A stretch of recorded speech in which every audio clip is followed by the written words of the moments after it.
আসসালামু আলাইকুম। কোরআনের মেসেজ পর্ব ৪। আজ আমরা সূরা আল বাকারার ২১ থেকে ২৯ নম্বর আয়াত নিয়ে আলোচনা করব। এই আয়াতগুলোতে আল্লাহ তাআলা মানুষকে তার এবাদত করার আহ্বান জানিয়েছেন। সূরা আল বাকারা আয়াত ২১ থেকে ২৯, বাংলা অর্থ। বিসমিল্লাহির রহমানির রহিম। শুরু করছি আল্লাহর নামে, যিনি পরম করুণাময়, অতি দয়ালু। হে মানবজাতি, তোমরা তোমাদের সেই পালনকর্তার ইবাদত করো, যিনি তোমাদের এবং তোমাদের পূর্ববর্তীদের সৃষ্টি করেছেন, যাতে তোমরা সংযম অর্জন করতে পারো। তিনিই সেই সত্তা, যিনি তোমাদের জন্য পৃথিবীকে বিছানা এবং আকাশকে ছাদস্বরূপ স্থাপন করেছেন এবং আকাশ থেকে পানি বর্ষণ করে তোমাদের জন্য ফল-ফসল উৎপাদন করেছেন তোমাদের জীবিকা হিসেবে। অতএব জেনে শুনে আল্লাহর সঙ্গে অন্য কাউকে শরিক করো না। আর আমি আমার বান্দার ওপর যা কিছু অবতীর্ণ করেছি সে সম্পর্কে যদি তোমাদের কোনো সন্দেহ থাকে, তবে এর মতো একটি সূরা রচনা করে নিয়ে এসো। আর আল্লাহ ছাড়া তোমাদের সব সাহায্যকারীকে ডেকে নাও, যদি তোমরা সত্যবাদী হও।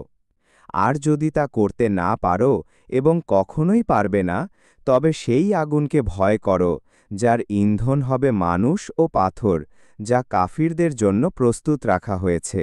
আর যারা ঈমান এনেছে এবং সৎকর্ম করেছে, আপনি তাদেরকে সেই জান্নাতের সুসংবাদ দিন, যার তলদেশ দিয়ে নহরসমূহ প্রবাহিত হয়।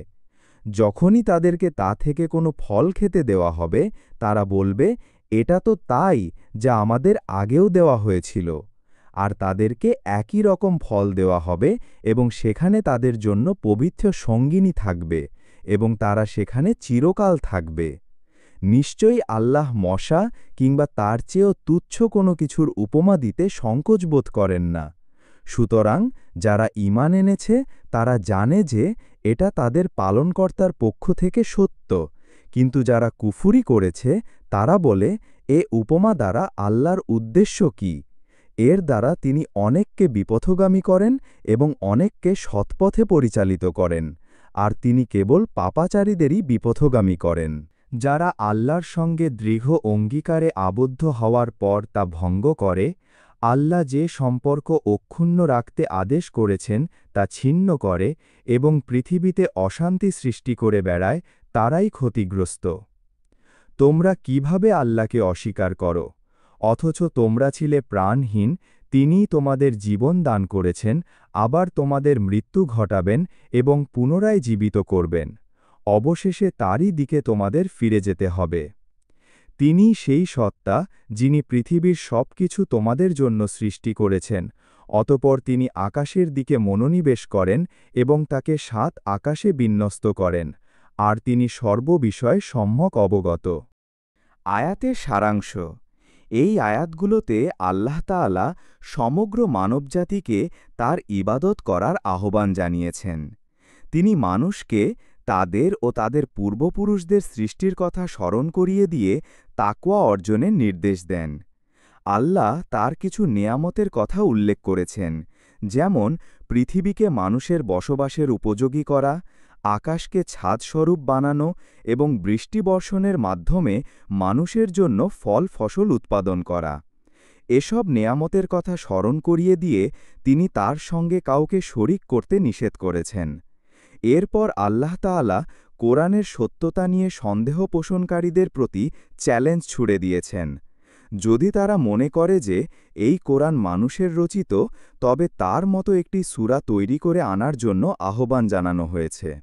আর যদি তারা তা করতে না পারে, তবে তাদের সেই জাহান্নামের আগুনকে ভয় করতে বলা হয়েছে, যা কাফিরদের জন্য প্রস্তুত রাখা হয়েছে।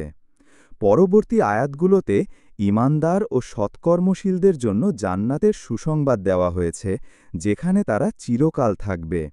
আল্লাহ তাআলা উপমা দিয়ে মানুষকে বোঝানোর বিষয়টি স্পষ্ট করেছেন এবং বলেছেন যে তিনি যে কোনো উপমা দিতে সংকোচ বোধ করেন না। ঈমানদাররা এসব উপমার মর্মার্থ বুঝতে পারে, কিন্তু কাফিররা তা নিয়ে উপহাস করে। সবশেষে যারা আল্লাহর সঙ্গে কৃত অঙ্গীকার ভঙ্গ করে, সম্পর্ক ছিন্ন করে এবং পৃথিবীতে বিপর্যয় সৃষ্টি করে তাদের ক্ষতিগ্রস্ত বলে অভিহিত করা হয়েছে। মানুষকে তার অস্তিত্বের কথা স্মরণ করিয়ে দেওয়া হয়েছে যে তারা ছিল প্রাণহীন। আল্লাহই তাদের জীবন দিয়েছেন এবং তিনি মৃত্যু দিয়ে পুনরায় জীবন দেবেন। পরিশেষে পৃথিবীর সব কিছু যে মানুষের কল্যাণের জন্যই সৃষ্টি করা হয়েছে তা উল্লেখ করে আল্লাহ তার সর্বময় জ্ঞান ও ক্ষমতার কথা পুনর্ব্যক্ত করেছেন। প্রিয় দর্শক, আজকের এই আয়াতগুলোর মূল শিক্ষা হল আল্লাহর একত্ববাদ, তার সৃষ্টির মহিমা এবং তার প্রতি ঈমান আনার গুরুত্ব। তিনি আমাদের জন্য এই পৃথিবীকে বাসযোগ্য করেছেন এবং আমাদের জীবনধারণের জন্য সকল ব্যবস্থা করেছেন। আজকের এই পর্বটি এখানেই শেষ করছি। আপনারা যদি এই ধরনের আরও ভিডিও দেখতে চান তাহলে অনুগ্রহ করে আমাদের চ্যানেলটি সাবস্ক্রাইব করুন এবং বেল আইকনে ক্লিক করুন। আল্লাহ হাফেজ।